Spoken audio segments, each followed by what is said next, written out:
Protest अब NEET paper leak के मामले को लेकर नहीं होने वाला है, धर्मेंद्र प्रधान के इस्तीफे को लेकर नहीं होने वाला है, सरकार क्या पेपर के लिए अच्छा कर रही है बुरा कर रही है उसको लेकर नहीं होने वाला है, क्योंकि ये प्रोटेस्ट अब एंटी नेशनल की तरफ जाने वाला है।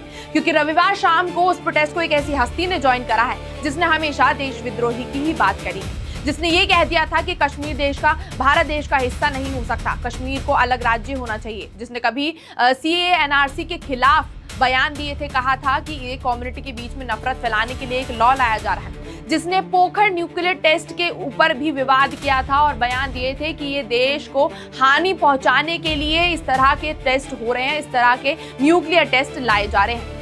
ये शख्सियत और कोई नहीं, ये शख्सियत अरुंधति रॉय है, जिसके आने से पूरे हर जगह पर हलचल मच गई है कि अरुंधति रॉय ने कॉकरोच जनता पार्टी का प्रोटेस्ट ज्वाइन कर लिया है। आखिर क्या क्या कॉकरोच जनता पार्टी के प्रोटेस्ट में अरुंधति रॉय ने, हम यही जानते हैं।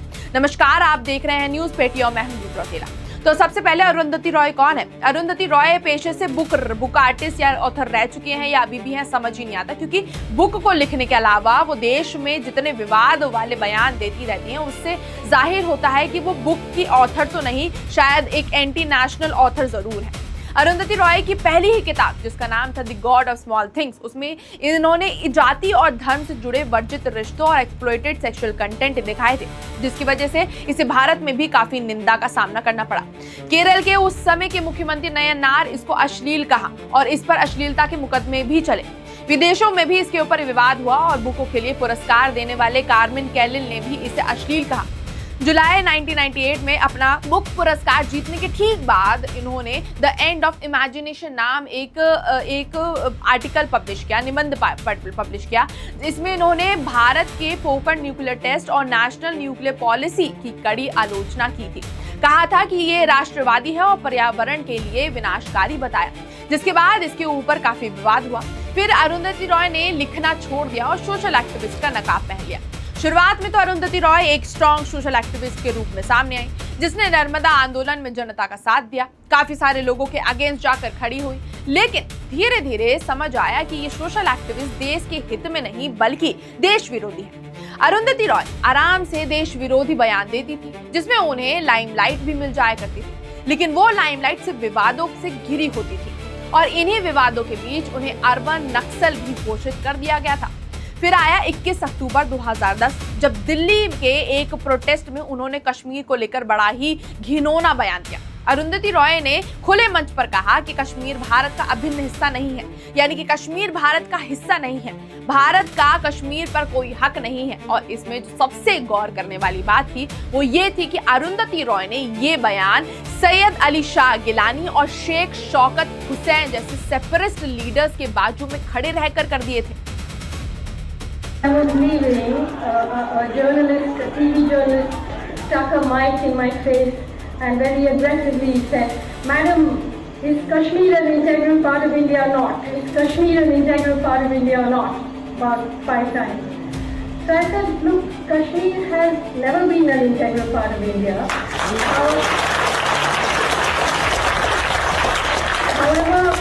However aggressively and however often you want to ask me that, even the Indian government has accepted in the UN that it's not an integral part of India. So why are we trying to change that narrative now?" तो दोस्तों सोचिए, क्या ये एक opinion था या दिल में भरा हुआ देश विद्रोह था? क्योंकि इसी को लेकर 2010 में अरुंधति रॉय पर हेट स्पीच फैलाने पर एफआईआर दर्ज हुई थी। फिर अक्टूबर 2023 में लेफ्टिनेंट गवर्नर वीके सक्सेना ने अरुंधति रॉय पर मुकदमा चलाने को ऑर्डर दिया था। जून 2024 तक उन पर यूपीए के तहत आरोप तय हो गए, जिसमें उम्र कैद तक की सजा हो सकती है। फिर 2025 में उनकी किताब आजादी, जिसमें कश्मीर में हुए अत्याचारों के बारे में भी लिखा था, उनके ऊपर आरोप लगे थे कि जम्मू कश्मीर में अलगाववाद को बढ़ावा दे रही है। यहाँ तक कि दिसंबर 2019 में अरुंधति रॉय ने सीएए एनआरसी के खिलाफ भी बयान दिए थे और जनता को भड़काया था। कहा था कि अगर गवर्नमेंट के कोई भी एम्प्लॉय आपसे आपका नाम पूछे तो आप अपना नाम गलत बता देना, रंगा बिल्ला, कुंफू कराटे जैसे नाम बता देना, क्योंकि सीएए एनआरसी देश के मुस्लिमों या कम्युनिटीज के बीच एक नफरत फैलाने का लॉ है। जैसे हिटलर न्यूरनबर्ग लॉ लाए थे, वैसे ही भारत सरकार देश को बांटने के लिए एनआरसी ला रहा है। उनके इस बयान के बाद उनके खिलाफ शिकायतें दर्ज हुई थी और काफी मुकदमे चले थे। ये सारी चीजें के होने के बाद अब अरुंधति रॉय ने कॉकरोच जनता पार्टी का प्रोटेस्ट ज्वाइन कर लिया है।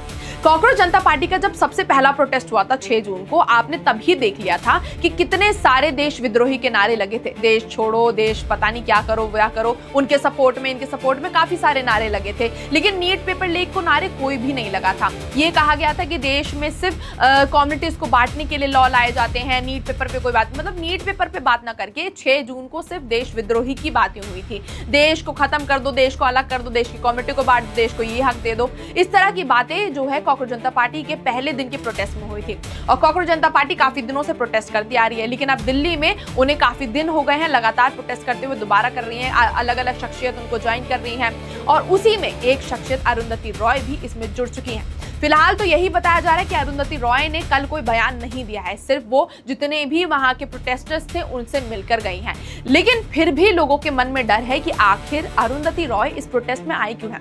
अब उनका कौन सा मोटिव है जो ये कॉकरोचों के जरिए पूरा करना चाह रही हैं कि कॉकरोचों के मन में भी ये भावना और ये मानसिकता वो डालने के लिए आई हैं कि हम लोगों को इंसाफ तभी मिलेगा जब देश की सरकार या देश को अलग बांट दिया जाएगा, कश्मीर को अलग कर दिया जाएगा, देश में से एनआरसी जैसे लॉ को खत्म कर दिया जाएगा, देश में सिर्फ एक ही कम्युनिटी माइनॉरिटी कम्युनिटी को ही बढ़ावा दिया जाएगा, अलगावाद कैसे बढ़ाना है, इस तरह के बयान, इस तरह की मानसिकता क्या वो अरुंधति रॉय कॉकरोचों के मन में डालने आई है। कॉकरोचों की फैन फॉलोइंग 22 मिलियन से ज्यादा है और बोले तो 22 मिलियन तक सीमित नहीं है, उससे ज्यादा ही है। क्या उन सबके दिमाग में अरुंधति रॉय यही मानसिकता भरने के लिए कल प्रोटेस्ट में पहुंची थी कि अलगावाद को कैसे बढ़ावा दे देश में और देश में किस तरह से जो इक्वालिटी है उसको खत्म करके सिर्फ एक ही कम्युनिटी को ऊपर उठा के आए? ये काफी सवाल पैदा होता है। लेकिन इस प्रोटेस्ट में एक और चीज है, इस प्रोटेस्ट में एक और चीज ये है कि अभी कुछ समय पहले कॉकरोच जनता पार्टी के फाउंडर अभिजीत दीपके ध्रुव राठी से भी बात करते हुए नजर आए। यहाँ तक कि वीडियो कॉल पे उन्होंने साफ साफ दिखाया कि ध्रुव राठी जी उनके साथ हैं।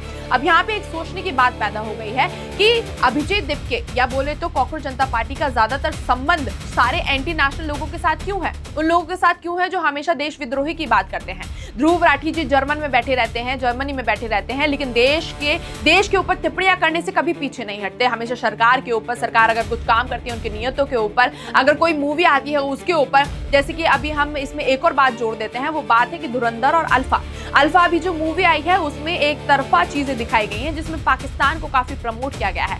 तो ध्रुव राठी जी उसको भी सपोर्ट कर रहे हैं, कह रहे हैं कि धुरंधर वाले जो प्रोडक्शन हाउस है उसको अल्फा के प्रोडक्शन से कुछ सीखना चाहिए, इस तरह की मूवीज लानी चाहिए। तो कि एक तरह से फिर से इन्होंने एंटी नेशनल बात कर दी ध्रुव राठी ने और उसी का सपोर्ट, उसी से बात करते हुए अभिजीत दीपके नजर आए हैं। अब देखिए, 2 एंटी नेशनल लोग आपके सामने दिख चुके हैं, एक तो ध्रुव राठी आपके सामने दिख चुके हैं, दूसरे आपको अरुंधति रॉय दिख चुकी है। तो अगर आपको शक भी होना कि इस पार्टी को फंडिंग कहां से मिल रही है तो आपका शक बिल्कुल यकीन में बदल जाना चाहिए कि ये पार्टी का जो फंड मिल रहा है इस पार्टी को वो कहीं ना कहीं एंटी नेशनल लोगों की तरफ से ही मिल रहा है जो देश में सिर्फ विद्रोह फैलाना चाहते हैं, ना कि देश में कुछ अच्छी चीज या अच्छा कानून लागू करना चाहते हैं। नीट पेपर की आड़ में क्या चल रहा है शायद वो लोगों को दिखाई नहीं दे रहा है, लेकिन अरुंधति रॉय की मौजूदगी ने कल ये यकीन में बदल दिया है कि शायद अब ये प्रोटेस्ट नीट पेपर लीक को लेकर नहीं, धर्मेंद्र प्रधान के इस्तीफे को लेकर नहीं, बल्कि एंटी नेशनल कैसे जाना है इसको लेकर जरूर हो सकता है। अब अगर आपको इससे जुड़ी आगे कोई भी खबर दिखती है जो अरुंधति रॉय के लक्ष्य कदम पर चलता हुआ अगर कॉकरोच जनता पार्टी आपको नजर आ जाती है तो आप चौंकिएगा मत, क्योंकि इस पार्टी की फंडिंग कहीं ना कहीं एंटी नेशनल लोग ही कर रहे हैं। बाकी अब देखना होगा आगे क्या होता है। आपकी इस मुद्दे पर क्या राय है हमें कमेंट सेक्शन में जरूर बताइएगा।